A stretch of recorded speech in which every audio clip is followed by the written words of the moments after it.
Hai uns días chegou a móviles Final Fantasy VII Ever Crisis. E o marketing foi un pouco difuso desde o seu anunciamento hai uns 2 anos, así que imos tentar desganar de que vai iso.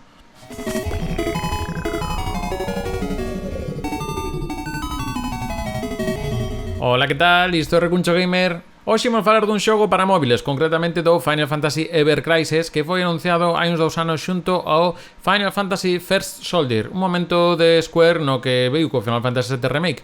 Funcionou e dixo, imos facer aquí ahora xa de todo para todo, en fin.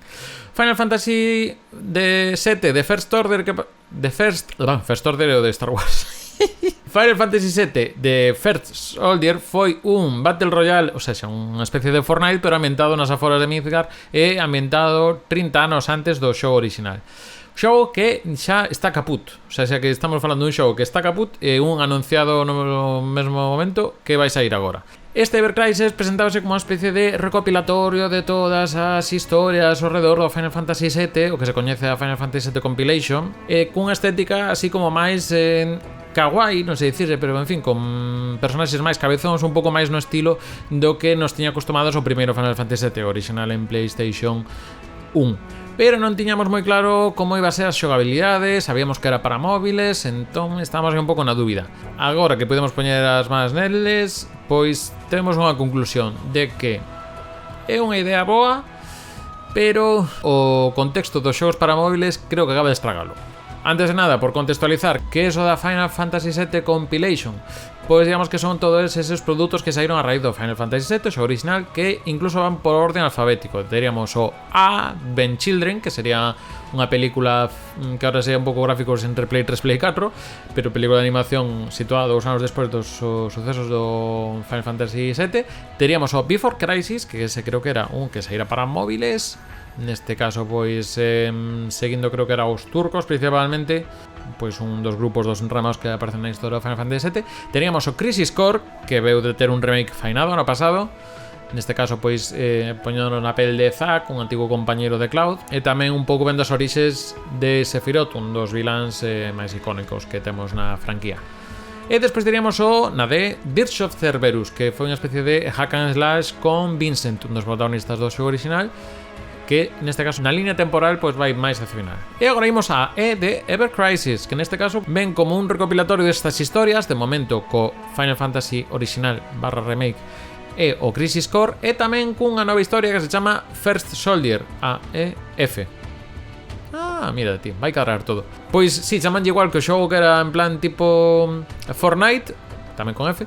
Pois tamén é unha historia que se tocará aquí. Entón, deixadme contar un pouco como foi a experiencia de tocar este xogo, porque a verdade é que empeza con moi boa pinta, pero despois comezamos tras un breve tutorial do sistema de batalla, que logo fondaremos nel, na que se nos fai unha recreación bastante fidedigna do que ven sendo pois a primeira misión do Final Fantasy VII. Basicamente, o argumento é que temos que poñer unha bomba dun grupo rebelde ecoloxista, poñer unha bomba nun reactor. E digamos que todo isto está recreado bastante ao milímetro do Final Fantasy VII original, con gráficos actualizados, que para facervos unha imaxe, aparte do que estedes vendo, pois é unha especie de gráficos acabado tipo Nintendo DS. Realmente deme un pouco esa sensación, ademais de ser unha cousa táctil e moi pensada para tocar, pois deme un pouco esa sensación de estar xogando un xogo de Nintendo DS.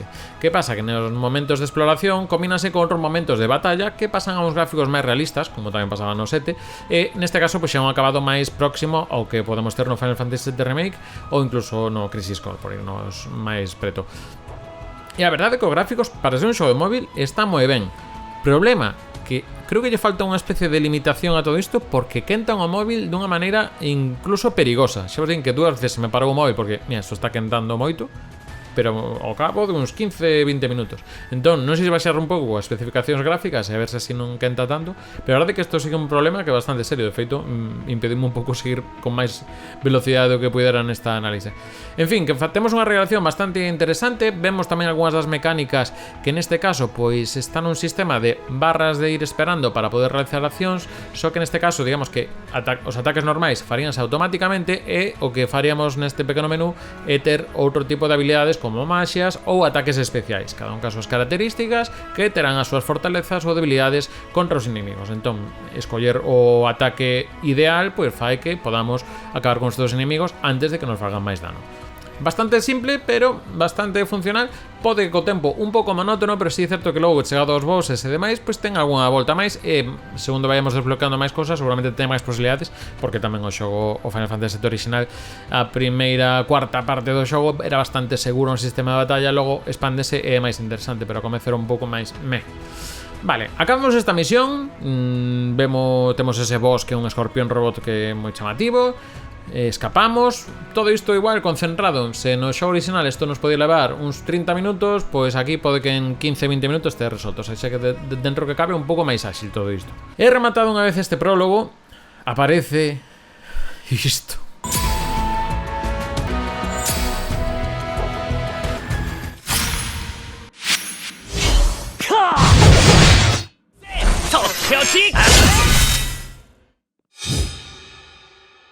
E convértese nunha especie de máquina tragacadelas. Non, máquina do carto. En fin, un gacha que se coñece. Empezas a ver cousas para desblocar por todos lados, tirar dunha ruleta non sei que. Bueno, non é unha ruleta, realmente é ir ao escenario a lanzar materias que vas apañando. Pero ao final ves que tes unhas posibilidades totais de facer moito e empezan a meter todo un ecosistema que non é moi familiar, tristemente, para moitos outros xogos de móvil. Esta é a mágoa, porque ao final temos o modo historia no que podemos ir avanzando nestes mini relatos. Van nos obligar a ir saltando, pois chegamos a un punto determinado Final Fantasy VII, fai nos saltar ao Crisis Core. Ben é certo que as narrativas do Crisis Core é un pouco despois saltaremos a First Soldier e iremos salteando aí un pouco o tempo.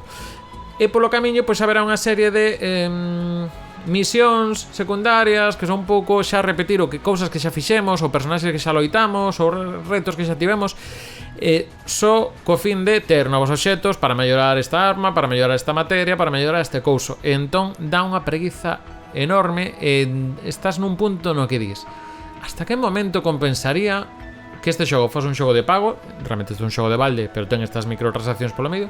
Que fose un xogo de pago de, que sei, 10 euros, incluso, bueno, 9,99 para que sexa máis bonito.